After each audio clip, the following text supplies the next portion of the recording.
If an ob sorry, if an object moves towards or away from a plane mirror at a speed v, the image will also approach or recede at same speed v. That is, the speed of image relative to object will be 2v. Similarly, if the mirror is moved towards or away from the object with a speed v, the image will move towards or away from the object with a speed 2v. Deviation. It is defined as the angle between direction of incident ray and emergent ray or reflected ray. So if light is incident at angle of incidence I, then delta is equal to 180 minus cone I plus cone angle I plus angle I R equals to 180 minus 2I, because angle of I equals to angle of R, means angle of incidence is equal to the angle of reflection. So if light is incident at an angle of 30 degree, then deviation delta will be equal to 180 minus 2 into 30 equals to 120. And for normal incidence, angle of incidence, angle I equals to 0, hence delta will be equal to 180. Next point. If keeping the incident ray fixed, the mirror is rotated by an angle theta about an axis in the plane of mirror, the reflected ray is rotated through an angle 2 theta. This fact is used in many optical instruments such as periscope, sextant, optical lever, etc. Next point. The image formed by a plane mirror suffers lateral inversion. That is, the image formed by a plane mirror left is turned into right and vice versa with respect to object. However, mirror does not turn up and down.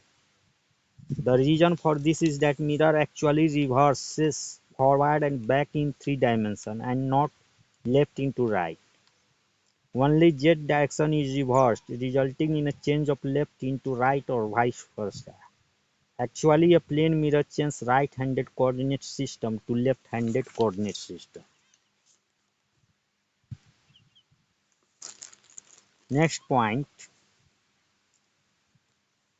As every part of a mirror forms complete image of an extended object, and due to superposition of image, brightness will depend on its light reflecting area. A large mirror gives more bright image than a small one. It also implies that if a portion of mirror is obstructed, complete image will be formed but of reduced brightness. Brightness will be reduced. Next point. Every part of a mirror forms complete image of an object, but we usually see only that part of it from which light after reflection from the mirror reaches our eyes. This is why to see full image of a image made by a plane mirror, a person requires a mirror of at least half of his height. Second, to see a complete wall behind himself, a person requires a mirror of at least 1/3 the height of wall, and he must be in the middle of wall and mirror. Next point. If two plane mirrors are inclined to each other at 90 degrees, the emergent ray is always anti-parallel to incident ray. If it suffers one reflection from each mirror, whatever be the angle of incidence, The same is found to hold good for three plane mirrors forming the corner of a cube if the incident light suffers one reflection from each of them. Next point. If there are if there are two plane mirrors inclined by an angle theta, the number of images of a point object formed are discussed as follows. First, if 360 by theta is even integer, say m, then number of images formed will be n equals to m minus 1 for the all position of object.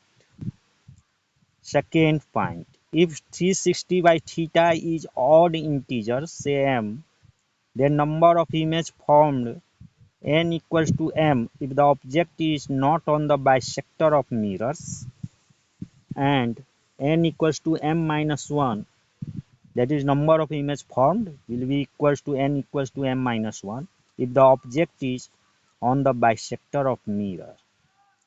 Third point, if 360 by theta is a fraction, the number of images formed will be equal to its integral part. Let's see some image formation in this case. For example, if theta is 0°, there will be infinite number of image, and if theta equal to 30°, there will be 12 image because 360 by 30 is 12, which is a even.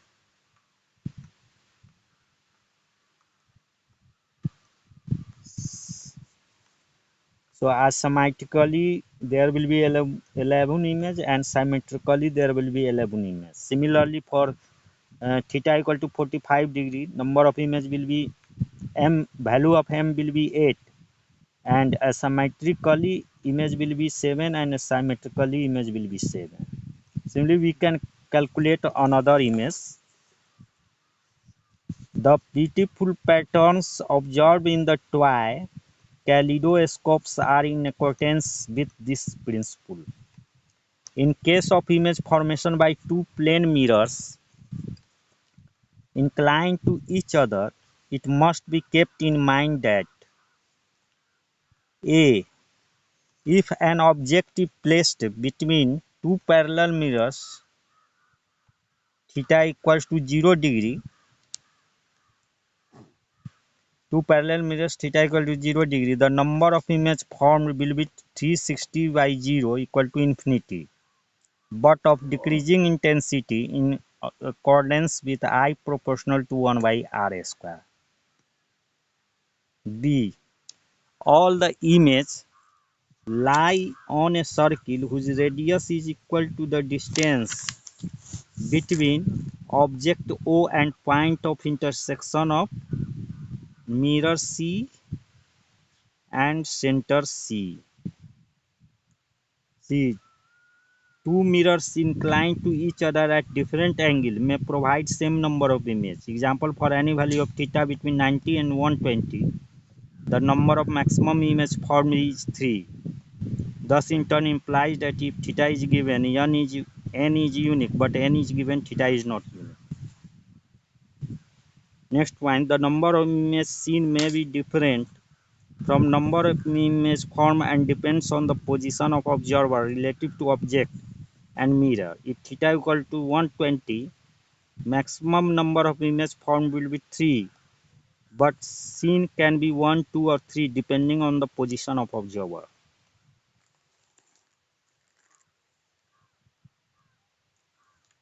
Next point, water at grazing incidence, that is cone angle of incidence is 90°, is a good reflector of light. This is why we can see the image of sun or other object in a river or pond in morning and evening, but not at noon. If we see from an aeroplane flying over a sea, the water just below seems to be dark due to refraction, while that at horizon shining due to reflection. Next point, if a reflecting surface is a smooth due to regular reflection, we get parallel beam of light. If incident beam is parallel, which produces glare. However, if the reflecting surface is not smooth due to irregular reflection, we get diffused radiation.